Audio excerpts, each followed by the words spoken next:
Mr. President, yesterday at the west front of the Capitol, President Bush presented a plan to provide necessary funding for our war against drugs. This plan, if passed by the Congress, both as an authorization and appropriation, will just about meet the commitment we made in last year's drug bill.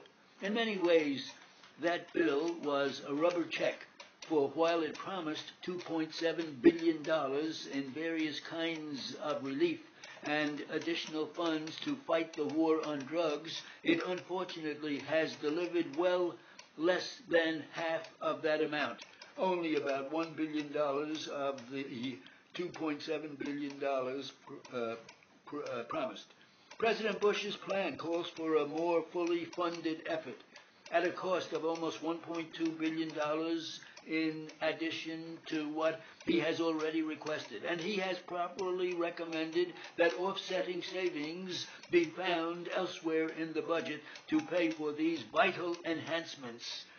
Unlike the standard operating procedure for Congress, which is to spend money on less important programs and then raise the deficit at the end to pay for the important efforts like the anti-drug efforts, the President has forced the issue at the start, at the very beginning of the appropriations process. What he is telling us, and properly so, is that we must put anti-drug programs first and then divvy up the money for the rest of the domestic programs. Well, Mr. President, I have an idea where we can find a good down payment on the President's request. All we have to do to kick in $100 million for the fight against drugs is to stop our promiscuous spending on self-promotion in the form of congressional newsletters. Recently, the Senate did commit to this swap for the public good during our consideration of the fiscal year 1990 budget resolution. We voted to transfer $100 million from the account that pays for newsletters and put it into the account used to fight crime. Now is the time to make good on that commitment. Mr. President, I am today introducing a bill that would ban newsletters, thereby saving at least $100 million that would otherwise be wasted by the Congress next year. The original request to Congress for congressional mailing costs for next year was over $114 million.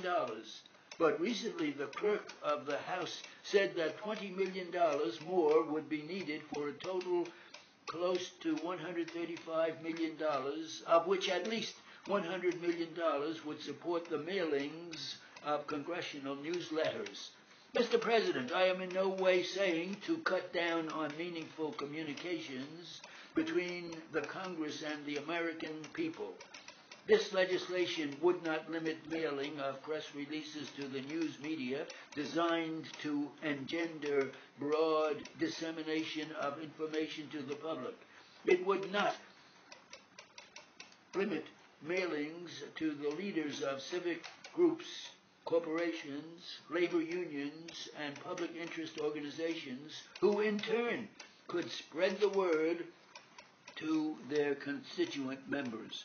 And my bill would, of course, not prevent members of Congress from replying to constituent inquiries.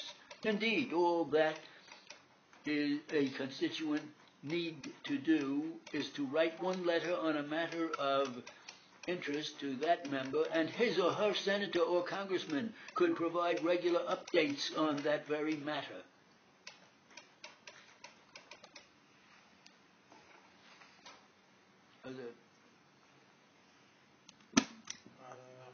Pretty good.